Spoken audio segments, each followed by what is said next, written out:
जम्बू द्वीपे भरत खंडे आर्यावर्ते भारतवर्षे। सभी को नमस्कार। मैं आपके साथ निधीश गोयल। आप सभी का बहुत बहुत स्वागत, अभिनंदन।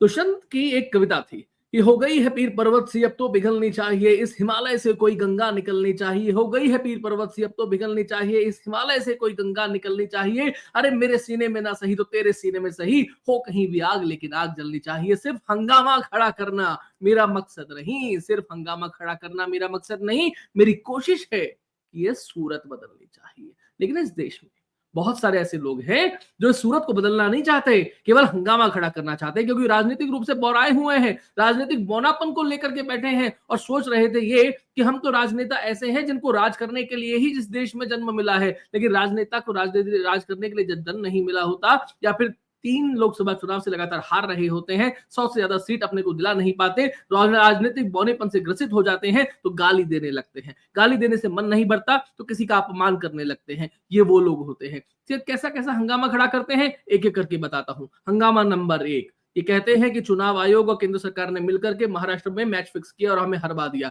इनके पक्के मतदाता लिखित में कुछ नहीं देते, कोई याचिका नहीं लगाते, इनके इलेक्शन एजेंट्स कुछ नहीं बोलते, राहुल गांधी खुद कुछ लिखित में नहीं देते, लेकिन इन्हें हंगामा खड़ा करना है। हंगामा नंबर 2, ये कहते हैं कि भारतीय सेना को चीन की सेना पीट रही है। ये ऐसे लोग हैं जो चीन के साथ में एमओयू करते हैं। चीन भारत के साथ में, देश के साथ में देश एमओयू नहीं कर रहा, लेकिन चीन इनके साथ में एमओयू कर रहा है। किस तरीके के लोग हैं? कम्युनिस्ट पार्टी ऑफ चाइना के साथ में क्या इनकी, सीसीपी के साथ में क्या इनका गठजोड़ है, वो सामने लाने नहीं देना चाहते, लेकिन कहते हैं भारतीय सेना का अपमान करते हुए। हंगामा नंबर 3, ये कहते हैं कि आप ये बताइए कि पाकिस्तान ने हमारे कितने फाइटर जेट्स गिराए हैं। इन्हें इस बात से मतलब नहीं होता कि भारत ने जो 1962 में नहीं किया, 1965 में नहीं किया, 1971 में नहीं किया, 1999 में नहीं किया, उस शौर्य का प्रदर्शन ऑपरेशन सिंदूर ने किया है। लेकिन उस ऑपरेशन सिंदूर के रंग को भी जरा फीका करना चाहते हैं, ये उन हाथों में खेलना चाहते हैं। ये हमारे सीडीएस अनिल चौहान जो सिंगापुर में जो बात कहते हैं, उसका मोल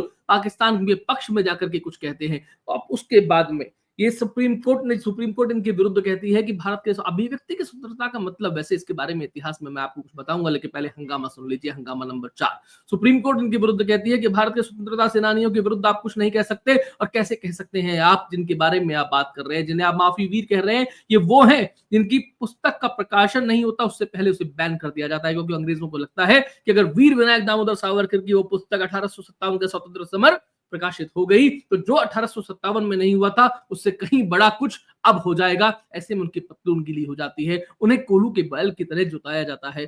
कितने लोग ऐसे थे जो भारत की स्वतंत्रता के लिए इस तरीके की सजा जिन्होंने पाई थी। हंगामा नंबर 5, ये कहते हैं कि ट्रंप का कॉल आया और नरेंद्र ने सरेंडर कर दिया। इंदिरा गांधी का वीडियो चलाया जाता है, इंदिरा से कुछ सीखना था। ये उनके हाथों में खेल रही मशीनरी है। ये वो लोग हैं जो आपराधिक घोटालों में, आर्थिक घोटालों में, आपराधिक षड्यंत्रों में, मनी लॉन्ड्रिंग में जमानत पर रिहा पाए जाते हैं। ये वो लोग हैं जिनका इतिहास ही बताता है कि इस देश में 1947 के बाद में भारत का प्रधानमंत्री निर्वाचित नहीं होता है। मैं नेहरू की बात कर रहा हूं, लेकिन वो निर्वाचन से पहले ही संविधान में संशोधन करता है। पहला और क्या करता है? अभिव्यक्ति की स्वतंत्रता पर संशोधन करता है, और उसी अभिव्यक्ति की स्वतंत्रता का राग ये अलापते हैं, उन लोगों के लिए कभी माफी नहीं मांगते हैं। 1975 में इमरजेंसी हुई, किस लिए हुई?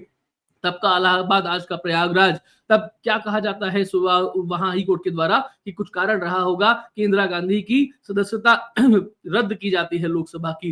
तब बैक डेट में जाकर के, तारीखों के पीछे जाकर के एक कानून बनाया जाता है कि भारत के राष्ट्रपति, भारत के उपराष्ट्रपति, यहाँ के प्रधानमंत्री, यहाँ के लोकसभा अध्यक्ष के चुनाव के लिए कोई कुछ कह नहीं सकता, प्रश्न चिन्ह लगा नहीं सकता। कौन होती है ये लोकसभा, कौन होती है ये अदालत, कौन होती है सुप्रीम कोर्ट हमारे लिए कुछ कहने वाली, और किस तरीके से ये उन अदालतों के फैसलों को पलट दिया करते हैं, परवाह नहीं करते हैं। ये वो लोग हैं। अब देखना आपको है कि हंगामा खड़े करने वालों को किस तरीके से, कहां पर इन्हें चोट पहुंचानी। वैसे चोट इन्हें लगातार पड़ रही है, लगातार मिल रही है, क्योंकि ये उत्तर नहीं चाहते हैं। मानसून सत्र जब संसद का आएगा, इन्हें बहुत सारे उत्तर मिल जाएंगे, लेकिन समझाया उनको जाता है प्रभु जो समझना चाहते हैं, जो समझना ही नहीं चाहते, जो सोने का नाटक कर रहे हो, जो दूसरों के हाथों में जाकर के खेल रहे हो, जो दूसरे देशों में जाकर के ये कहते हो कि भारत में केरोसिन छिड़का जा चुका है, केवल आग लगानी बाकी है। ये आग लगाने वाले लोग हैं, ये सूरत बदलने वाले लोग नहीं है। इनसे सावधान रहिए।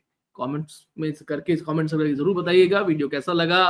लाइक करें, शेयर करें, सब्सक्राइब करें, और आपके कमेंट्स के माध्यम से हमारा उत्साह जरूर बढ़ेगा। अभी के लिए इतना ही। नमस्ते, जय श्री राम।